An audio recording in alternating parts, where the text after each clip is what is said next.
আসসালামু আলাইকুম প্রিয় বন্ধুরা, শখ ও স্বাদের পক্ষ থেকে সবাইকে জানাচ্ছি অনেক অনেক শুভেচ্ছা। আশা করছি সবাই ভালো আছেন। পিঠাপুলির দেশ বাংলাদেশ, আর আমরা পিঠাপুলি খেতে খুব পছন্দ করি। এই ভাদ্র মাসে পাকা তালের পিঠা বা বড়া খেতে ভীষণ ভালো লাগে। আজ আমি আপনাদেরকে তালের বড়া বানিয়ে দেখাবো। তাহলে চলুন রেসিপিটি শুরু করি। শুরুতে এখানে একটি মিক্সিং বল নিয়েছি, তার মধ্যে 1 কাপ পরিমাণ চালের গুঁড়ো দিলাম। আমি আরও আধা কাপ পরিমাণ চালের গুঁড়ো অ্যাড করব। এর মধ্যে অ্যাড করব 1 কাপ পরিমাণ ময়দা। ময়দাটা দিলে পিঠাটা সফট হয়। আটা অথবা ময়দাটা মিক্স করতে পারেন। চালের গুঁড়ো আর ময়দাটাকে আমি ভালো করে মিক্সড করে নিব। এখানে আমি 1.5 কাপ পরিমাণ দিয়েছি চালের গুঁড়ো আর 1 কাপ পরিমাণ দিয়েছি ময়দা। চালের গুঁড়ো এবং ময়দাটা মিক্সড করে হয়ে গেছে। এখন আমি অ্যাড করব লবণ। লবণটা পরিমাণ অনুযায়ী দিবেন আপনারা। লবণটা দিয়ে আবার একটু নেড়েচেড়ে মিক্সড করে নিব। অ্যাড করব 1 কাপ পরিমাণ তালের পিউরি। আমি আরও 1 কাপ পরিমাণ পিউরি অ্যাড করব।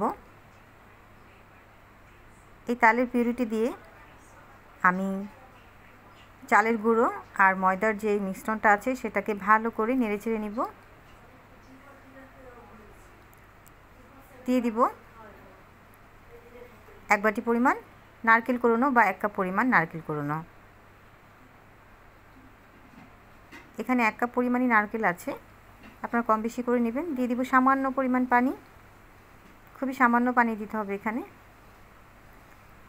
পানিটা দিয়েছি যেন ডোটা একটু নরম হয়। আমি একটা হ্যান্ড উইক্সের মাধ্যমে ভালো করে মিক্স করে নিব।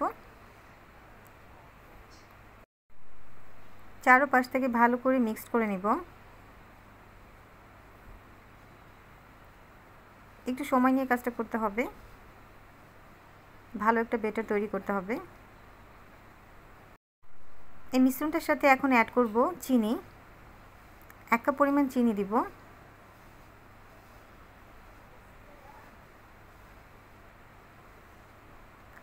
চিনিটা আমি শেষের দিকে দিলাম, কারণ চিনিটা দিলে ব্যাটারটা আরও নরম হবে। আপনারা চেষ্টা করবেন চিনিটা লাস্টের দিকে দেওয়ার জন্য, তাহলে ব্যাটারটা একদম পারফেক্ট হবে, পিঠাটাও সফট হবে। আর বন্ধুরা, চালের গুঁড়োর সাথে অবশ্যই আটা অথবা ময়দা মিক্স করবেন, তাহলেই পিঠার বাইরের অংশটা ক্রিস্পি হবে, ভেতরের অংশটা নরম হবে, খেতেও ভীষণ ভালো লাগবে। তৈরি হয়ে গেছে আমার পারফেক্ট একটা ডো অথবা একটি ব্যাটার।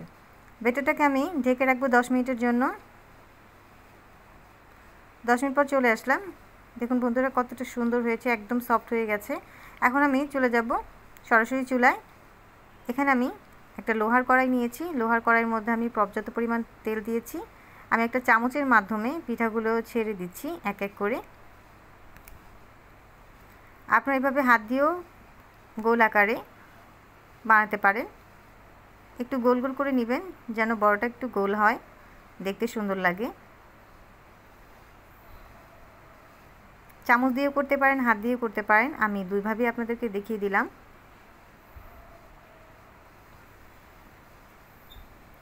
অল্প পরিমাণ নিয়ে অথবা একটু গোল শেপ দিয়েও দিতে পারেন।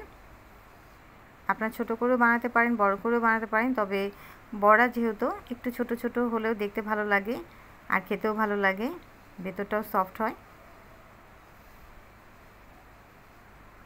কাঁচা ভাবটা থাকবে না। ছোট ছোট করে বানালেই ভালো হয়, খেতে ভালো লাগে ভীষণ।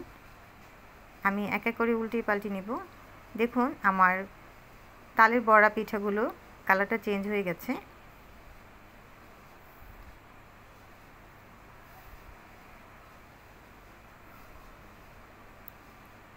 আমি চুলার আঁচটা একদম লো ফ্লেমে রেখেছি।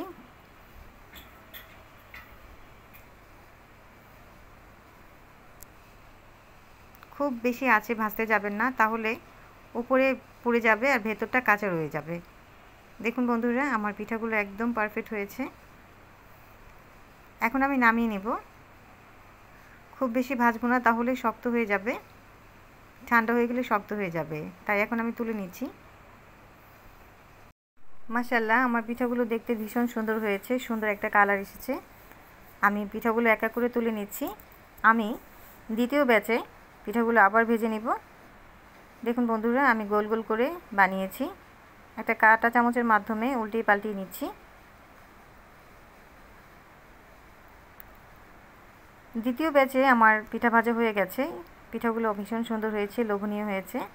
মাশাআল্লাহ, আমার পিঠাগুলো ভাজা একদম কমপ্লিট হয়ে গেছে। প্রিয় বন্ধুরা, আমার আজকের রেসিপিটা যদি আপনাদের ভালো লাগে তাহলে অবশ্যই আমার চ্যানেলে like, comment, share and subscribe করবেন। যারা এর মধ্যে সাবস্ক্রাইব করে ফেলেছেন তাদেরকে অসংখ্য ধন্যবাদ। আর যারা সাবস্ক্রাইব করেনি তারা প্লিজ সাবস্ক্রাইব করে আমার পাশে থাকবেন, আমাকে সাপোর্ট করবেন। আল্লাহ হাফিজ, আসসালামু আলাইকুম।